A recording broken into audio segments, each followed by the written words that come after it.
Hello friends, welcome to my channel Prega health tips and I am doctor Beena Sethi. और आज मैं देने वाली हूँ आपके बहुत सारे क्वेश्चंस के जो आप कमेंट्स में मुझसे पूछते हैं, मेरी मेल पे मुझसे पूछते हैं। मैं उन सबके जवाब आपको देना चाहती हूँ। हो सकता है आपकी क्वेरीज इन आंसर से सॉल्व हो जाएं और आपको अच्छा लगे और आप इस वीडियो को बार बार देखकर अपनी क्वेरीज को सेटिस्फाइड करें। और मुझे भी अच्छा लगेगा अगर आपकी मैं किसी भी तरीके से हेल्प कर सकती हूँ। तो देखिए, सबसे पहला क्वेश्चन जो आप मुझसे पूछते हैं कि बेबी बॉय हो बेबी गर्ल हो, देखो दोनों ही फैमिली कंप्लीट करने के लिए बहुत जरूरी है। बेबी गर्ल ज्यादा प्यारी लगती है मुझे बेबी बॉय से, पर ऐसा नहीं है कि बेबी बॉय अच्छा नहीं लगता, वो भी मुझे बहुत अच्छा लगता है। दोनों ही फैमिली कंप्लीट करने के लिए जरूरी है। लेकिन जो मेरे पास कमेंट्स आते हैं उसमें ज्यादातर सारे जो पेरेंट्स हैं उनके पास 1, 2 या 3 ऑलरेडी बेबी गर्ल हैं और फिर वो बेबी बॉय के लिए चाहते हैं। तो इसीलिए मैं उनकी हेल्प करने के लिए इस तरह के वीडियोस बनाती हूँ ताकि मैं उनकी हेल्प कर सकूं। बेबी बॉय बेबी गर्ल से जुड़े हुए क्वेश्चन जब आप पूछते हैं तो आपको अपने क्वेश्चन में ये मेंशन करना है कि आप बेबी बॉय के लिए पूछ रहे हैं या बेबी गर्ल के लिए। क्योंकि आप डायरेक्ट मुझसे ओव्यूलेशन डे पूछते हैं या कौन से दिन कंसीव करे ये पूछते हैं तो मैं आपको नहीं बता पाती कि भाई आपने किस दिन करना है। तो आपको अपने क्वेश्चन में कमेंट में ये लिखना चाहिए कि आप बेबी बॉय के लिए प्लान कर रहे हैं या बेबी गर्ल के लिए। सिमिलरली नेक्स्ट क्वेश्चन मुझसे पूछते हैं कि मेरा ओवुलेशन डे कब है। तो देखो, ओवुलेशन डे सबका एक दिन नहीं होता, सबका डिफरेंट डे पे होता है क्योंकि आपकी साइकिल लेंथ अलग होती है।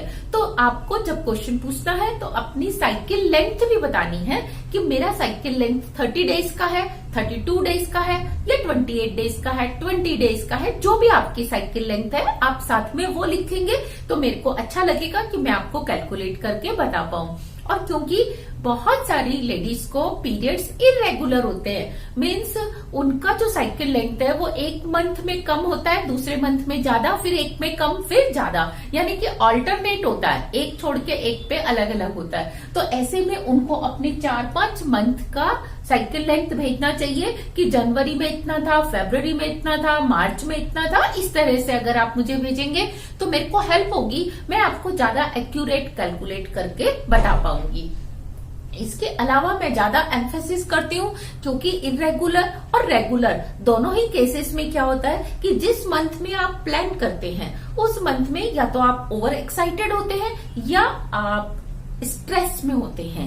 दोनों ही चीजें जो है आपके साइकिल लेंथ को चेंज कर देती हैं, हार्मोन लेवल को चेंज कर देती हैं और आपका पीरियड उसी मंथ या तो पहले आ जाता है या बाद में आ जाता है। तो आपकी जो सारी कैलकुलेशन है वो गलत हो जाती है। तो इसके लिए I request all of you कि आप टेम्परेचर मेथड को फॉलो करें। और जब टेम्परेचर लेते हैं तो आपने कौन से दिन से लेना है? जिस दिन आपके पीरियड्स खत्म होते हैं उस दिन आपने पहला दिन मानना है और उस दिन मॉर्निंग में लेना है। मैं आपको ऐसा क्यों कहती हूँ कि आपने मॉर्निंग में टेम्परेचर लेना है? क्योंकि मॉर्निंग में लगभग आप रात से रिलैक्स करके लेटे हुए होते हैं, आपकी बॉडी में कोई और तरह का टेम्परेचर नहीं होता। यानी कि आप कई बार थकान की वजह से टेम्परेचर फील करते हैं, एक्सर्शन होती है, ओवर वर्कलोड होता है या आपने कोई ट्रेवल किया है, कोई जर्नी की है, तो उससे भी आपकी बॉडी का टेम्परेचर 1-8 दिन तक रहता है। लेकिन आपको वो थकान तो लगती है पर आप क्योंकि टेम्परेचर लेते ही नहीं, आप महसूस ही नहीं करते कि आपको फीवर भी हो रहा है, तो आपकी वेजाइना का टेम्परेचर भी अलग हो जाता है। तो इसीलिए मैं ज्यादातर केसेस में यही कहती हूँ कि आप अर्ली मॉर्निंग में सेम टाइम पे लें ताकि आपको जो कैलकुलेशन मिले वो एग्जैक्ट कैलकुलेशन मिले। अगर आपकी बॉडी में पहले से ही फीवर है तो नेचुरली वेजाइना का टेम्परेचर भी क्या होगा, ज्यादा आएगा और आपकी कैलकुलेशन गलत हो जाएगी। तो इसके लिए ध्यान दें, बजाय लेट नाइट में टेम्परेचर लेने से आप अर्ली मॉर्निंग में लें।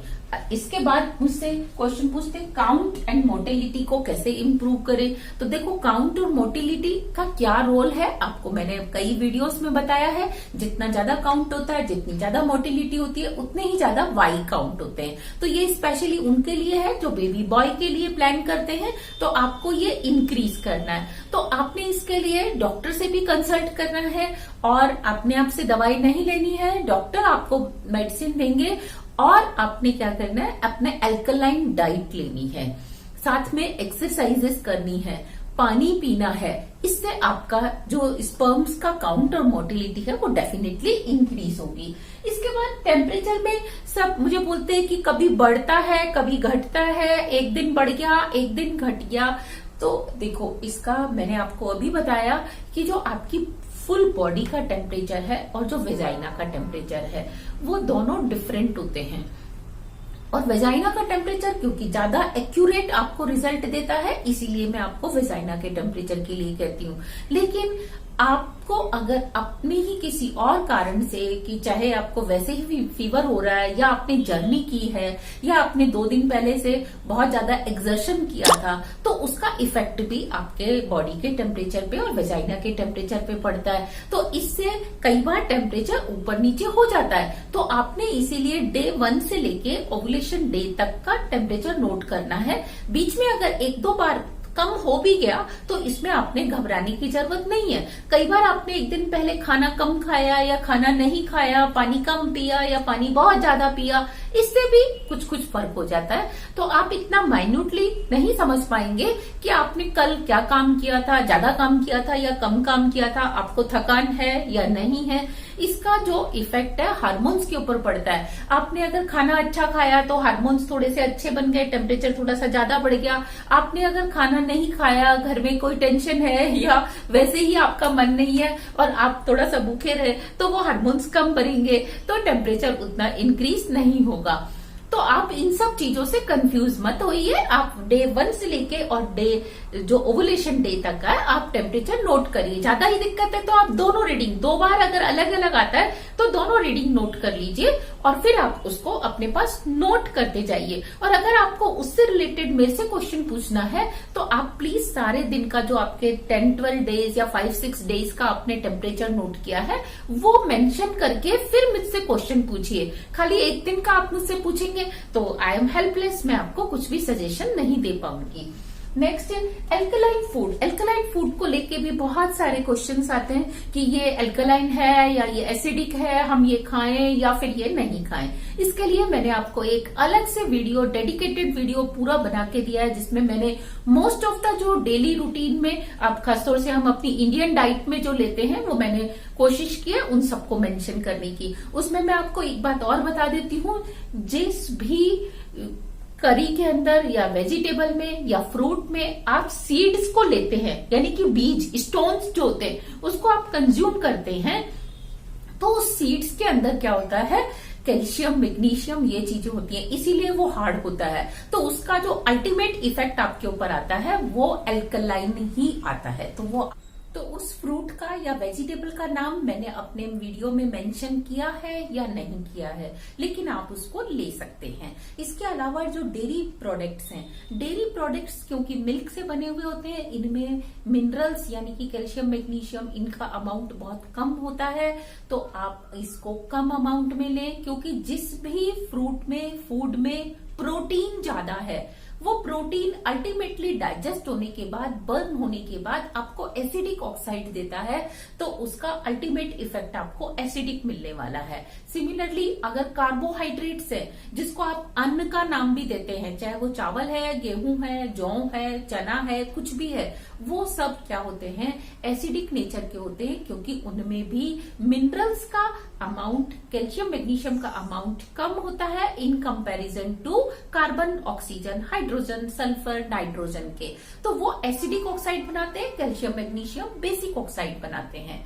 इसके अलावा जितने भी फैट्स हैं, जो आप फैट लेते हैं, फैट में भी क्या है कि वो कार्बन, हाइड्रोजन इसी तरह से है, उसमें भी मिनरल्स बहुत कम है। तो आप फैट का कंज्यूमशन कम से कम करें, चाहे आप कोई सा भी ऑयल ले रहे हैं, लेकिन आप उसको कम कंज्यूम करें।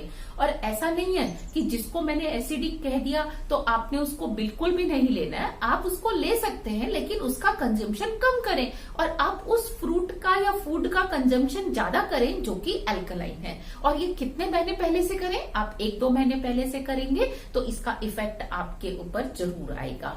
नेक्स्ट, अब मुझसे पूछते हैं कि लेडीज को लेना है या जेंट्स को लेना है, ये दोनों को लेना है, और दोनों लेंगे तो इसका आपको बेटर रिजल्ट्स मिलेगा। फिर आप मुझसे ये पूछते हैं कि जो एसिडिक और जो बेसिक डाइट है, क्या ये ब्लड के पीएच को भी चेंज करती है? नहीं, क्योंकि ब्लड में हमारे बफर सिस्टम होता है। बफर सिस्टम की वजह से थोड़ा बहुत अगर आप एसिडिक और अल्कलाइन चीजें ले रहे हैं तो उसका इफेक्ट बफर इफेक्ट से कैंसिल हो जाता है और आपकी ब्लड की पीएच मेंटेन रहती है। ये आपके जो अदर बॉडी फ्लूइड्स हैं उनकी पीएच को चेंज करते हैं। अल्कलाइन फूड आपके ब्लड की पीएच को चेंज नहीं करते, आपने इसको ध्यान देना है। Next, implantation. इम्प्लांटेशन जो है हमेशा आपके ओवुलेशन डे के 5 या 6 दिन या 4 दिन बाद ही आएगा, और जरूरी नहीं है कि इसके सिम्टम आपको पता ही चले। कई बार आप बहुत ज्यादा बिजी लाइफ में होते हैं तो आपको छोटा मोटा पेन, आपकी हेल्थ अच्छी है तो आपको फील ही नहीं होता, और किसी किसी को ये फील होता है, किसी किसी के केस में ये ब्लीडिंग भी होती है, कई बार डिस्चार्ज होता है और लाइट कलर का होता है, ये बहुत ही कम होता है, किसी केस में ये 8-10 दिन बाद होता है। तो इसीलिए आपने इसको कंफ्यूज नहीं करना है और इसको कोशिश करनी है ध्यान से पहचानने की। अगर आप प्लान कर रहे हैं तो आप प्लीज रिलेशन बनाने के बाद भी 5, 6, 7, 8 दिन तक थोड़ा सा अलर्ट रहें कि क्या आपको इम्प्लांटेशन के साइन आ रहे हैं तो बहुत ही अच्छी बात है। फिर इसके बाद मुझसे पूछते हैं कृष्ण पक्ष शुक्ल पक्ष का। इसका भी मैंने एक डेडिकेटेड वीडियो बनाया है। इसका रोल सिर्फ इतना ही है कि कृष्ण पक्ष में मून की ग्रेविटी के कारण जो है वो आपके सीमन का कंटेंट बढ़ जाता है, उससे थोड़ी सी मोटिलिटी और स्पर्म्स का काउंट बढ़ जाता है। और पूर्णिमा के दिन अगर आप देखेंगे जो फुल मून डे है उस दिन तो बहुत ही ज्यादा इसका इफेक्ट होता है, पर क्योंकि आजकल हमारे पास लाइफ में और बहुत सारे स्ट्रेस हैं उसकी वजह से फुल मून का और न्यू मून का जो इफेक्ट है वो बहुत ही नेग्लिजिबल रह जाता है, तो ये इतना ज्यादा रेलेवेंट नहीं है। आप इसके ऊपर ज्यादा फोकस ना करें तो अच्छा रहेगा। इसी तरह से जो शुक्ल पक्ष है उसमें भी वही हम जो मून की ग्रेविटी है उसी से एक्सप्लेन करते हैं, तो आपने प्लीज इसको ज्यादा फोकस नहीं करना है। और अगर परचांस आपका शुक्ल पक्ष में आ रहा है और आप उसको पोस्टपोन करके किसी तरीके से कर सकते हैं, अपने पीरियड्स को बहुत लंबा टाइम लेगा ये आपको एडजस्ट करने में और उसके साइड इफेक्ट भी हो सकते हैं, तो आप इसमें ना पड़े और आप कोशिश करें कि शुक्ल पक्ष में अगर आ रहा है तो बहुत अच्छी बात है और नहीं आ रहा तो घबराने की बात नहीं है। इसी तरीके से क्वेश्चन पूछते हैं सम विषम पे करें इसका क्या होगा, ऑड इवन का क्या रिलेशन है। तो आप देखिए कि पुराने जमाने में भी इसी तरीके की प्रॉब्लम्स आती थी कि गर्ल्स जो है लेडीज प्रेग्नेंट नहीं हो पाती थी, तो वो क्या करते थे ऑड इवन का फॉर्मूला दे देते थे कि आप एक दिन करो एक दिन मत करो। उससे क्या होता है कि डेली डेली रिलेशन डेवलप करने से स्पर्म्स का नंबर कम हो जाता है, और हो सकता है आप 3-4 दिन पहले ओवुलेशन डे से पहले स्टार्ट कर दें, तो क्या होगा 3-4 दिन पहले से करेंगे तो जब तक ओवुलेशन डे होगा उस दिन तो बहुत ही ज्यादा स्पर्म काउंट कम हो जाएगा। तो उसको बैलेंस रखने के लिए, उसको इम्प्रूव करने के लिए या रिकवर करने के लिए ऐसा कह दिया जाता था कि आप सम डे पे करें, जिस दिन दूसरा, चौथा, छठा, 8वां दिन है उस दिन करें, second day, 4th day, 6th day या 1st, 3rd, 5th पे ना करें। तो इस तरह का कोई लॉजिक नहीं है। अब मैंने आपको एक बहुत अच्छे से टेम्परेचर मेथड एक्सप्लेन किया है, आपको ओवुलेशन डे एक्सप्लेन किया है, तो इट मैटर्स कि आप ओवुलेशन डे वाले दिन करें अगर आप बेबी बॉय चाहते हैं, और ओवुलेशन डे से पहले करें अगर आप बेबी गर्ल चाहते हैं। इसके अलावा जो है क्वेश्चंस बहुत सारे आते हैं, मैं कोशिश करके उन सबके जवाब देने की पूरी कोशिश करती हूँ, लेकिन अगर आप मुझसे एक दिन पे अपना साइकिल लेंथ बिना बताए मेरे से ओवुलेशन डे पूछते हैं और 10 दिन बाद आप मुझसे बताते हैं कि मैडम साइकिल लेंथ ये है, तो आपका जो कमेंट है वो काफी नीचे चला जाता है, मैं उसमें आपको स्क्रॉल नहीं कर पाती। I have limitation, I have my busy schedule also. तो प्लीज आप अपने क्वेश्चंस को पूरा रिलेट करके और फिर कमेंट में लिखिए। और एक और रिक्वेस्ट है कि आप कमेंट करने से पहले, मेरे वीडियोस देखने से पहले उनको सब्सक्राइब करना ना भूलें, क्योंकि आप लोग सब्सक्रिप्शन में थोड़ी सी आनाकानी कर रहे हैं, थोड़ी सी डिले कर रहे हैं, जिससे मेरे को थोड़ा सा वो लगता है कि मैं आपके लिए इतना कर रही हूँ और आप एक सब्सक्रिप्शन का बटन नहीं दबाते। तो प्लीज इसको दबाइए और मेरे को एनकरेज करिए। Thank you very much, all the very best.